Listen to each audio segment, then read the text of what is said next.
Yung Oo. immigration Dapat o nakatimbre. yung flight attendant, pupusasan ka. Abi sir, this way to your To your seat. pero may posas. Alamin po natin ha kung talaga po bang may paraan po si Mayor Go na makabiyahe palabas-masok ng Pilipinas. Nasa linya na po natin telepono ngayong gabi ang kanya pong abogado si Attorney Stephen David. Attorney David, gandang gabi po, Tony and Casey. Hi. Hi. Good evening ho, Sir Tony and Opo. Ma'am Katrina. Hi, Carmina po. Nagkakandara pa ang mga tao para hanapin si Mayor Go tuloy, attorney, pero ang sabi nasa Pilipinas lang nga daw, sabi ng DOJ na mismo ha. Oo. So anong patotohanan po, paano po patotohanan na nandito lang po sa bansa si Mayor? Well, kasi kanina nga, yung puputok yung kanyang balita, Opo. tinawagan ko siya. Sino po? Oo, Si yung Mayor. sabi ko, Opo. Si Mayor Ali, sabi ko, kasi ito, naghahanap ka na naman dito, nasaan ka ba? Sabi ko, nakalabas ka na ba ng Pilipinas? Sabi niya, hindi. Kasi sabi ko, gusto ko, malaman kung nandito ka sa Pilipinas o hindi, para yung legal strategy ko, maayos ko. Kasi kung wala ka sa Pilipinas, paano tayo harap sa hospital? Ngayon, kung wala ka na sa Pilipinas, Aha. kung yan talaga yung decision mo, pero naman na tayong options dyan. Sabi ko sa kanya, sabihin mo lang sa akin kung nakalabas ka na. Kung nakalabas ka, punta tayo sa bansa na may political asylum at doon tayo maggawa ng mga dokumento para makalaban tayo. Hindi yung wala ka sa Pilipinas tapos hindi mo nasabihin sa That's akin an kung nasaan option. ka. That's an option. Mahihirapan ako doon sa mga legal strategy. So Pero assurance naman niya sa akin, nandito naman daw. So option pala yan, Attorney Stephen, na political asylum ang pwede pong susunod na ano. Kasi meron naman ganyan sa dami ng mga political ang daming sa kanya, ang daming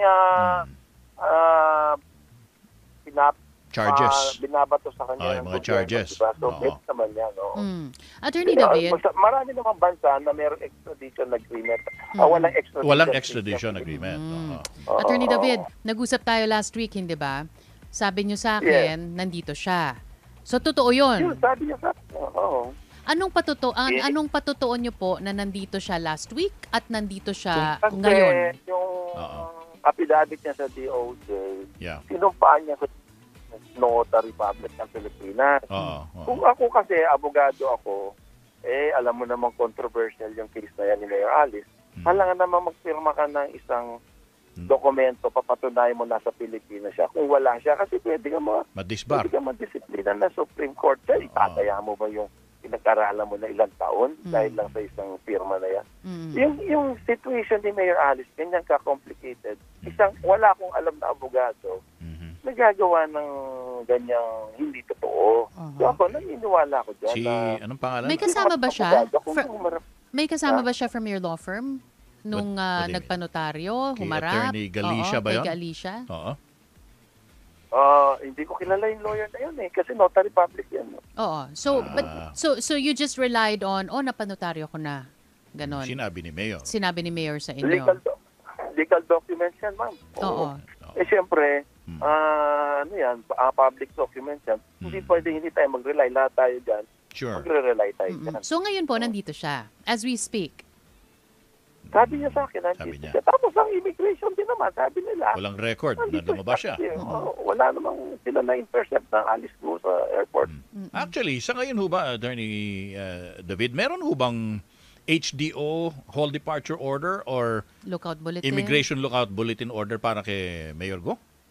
Meron siyang warrant of arrest. So, pag meron ng warrant of arrest, higit pa yun sa HDO. Higit naman pa. yan. So, pwede kang dakpin. Yung hot departure, i-hold ka lang, hindi ka paalisin. Dito, arrestuhin. Kahit ng immigration, you can be arrested by immigration personnel.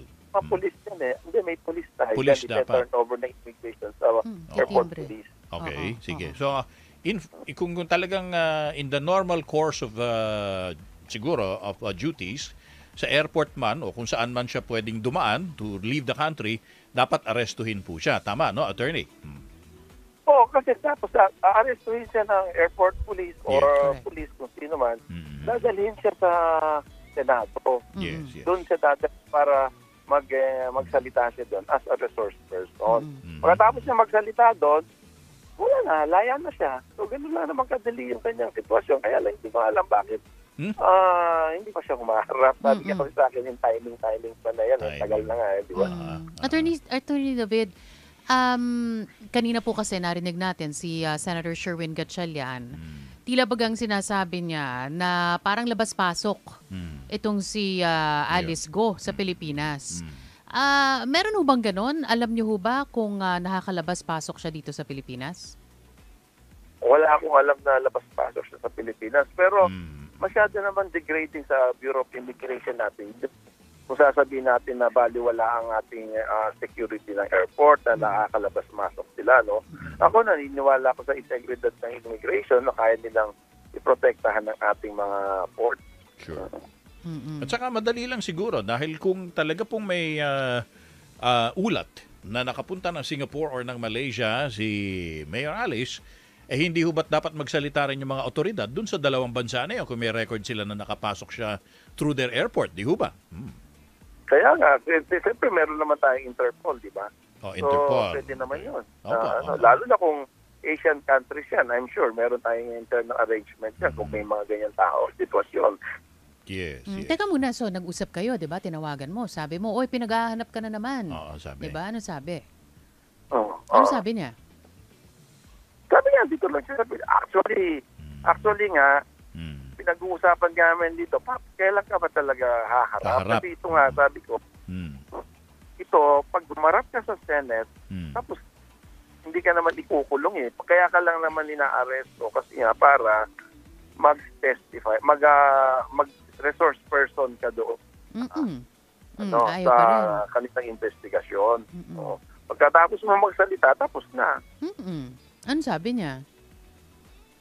Pag-isip kasi ewan ko kung real or imaginary, pero meron kasi siya, takot kasi siya because of so much cyberbullying and kung ano-ano sa kanya eh.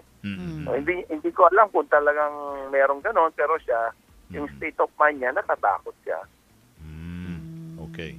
Pero wala naman nagbabago, di ba? She insists that she is a Filipino citizen. Not a spy. Hindi siya si Guo Huaping, di ba? Whatever po na naging fingerprint analysis. Wala naman nagbabago, attorney, di ba? Okay naman. O gano'n naman ang position niya. Yeah. Ang nagbago lang, dami na ng kaso ngayon. Hindi ko naman kine-question yung yung fingerprint sa finding ng NBI kasi exact science naman yan eh. Hindi ko na kine-question yan, totoo. Siyempre, alam naman gawin ng NBI kung di totoo science eh. Wala tayong pag-uusapan pag siyensya ang nagsasalita. So kung hindi Ang niyo sinasabi ko lang, question, ang question ko lang kung saan galing yung dokumento na inaral ng NBI. Kasi after 25 years, bigla na lang may sumulpot ng mga dokumentong ganyan, parang kailangan nating pag-usapan niya sa husgado kung saan galing yan. Okay. Diba? Sige. Alright. Attorney, actually, bago tayo magbabay po sa inyo, no? Syempre, ang sabi niyo po, ang inyong komunikasyon kay Mayor Go ay audio lamang, no? Kayo po ay nag-uusap sa cellphone. Wala ho bang, ika nga, proof of life. Kunwari, may picture si Mayor Go na nasa hindi tawag dito, yung hindi mo ma-identify na lugar, pero hawak po niya, kunwari, ano ba? Newspaper. Dyaryo. Or, for example, pinapanood niya kami sa Issue Spotted ngayon para alam namin na... Hindi, totoo yan, Attorney David. Ano? Ganun talaga yan. Dapat may dyaryo siya, daily dyaryo, yung araw na yun. Para saan? Nasa Pilipinas siya na identifiable place. Madali Yun naman nga pakiusap ko sa kanya eh. Para matapos ang usapan sa bayan natin.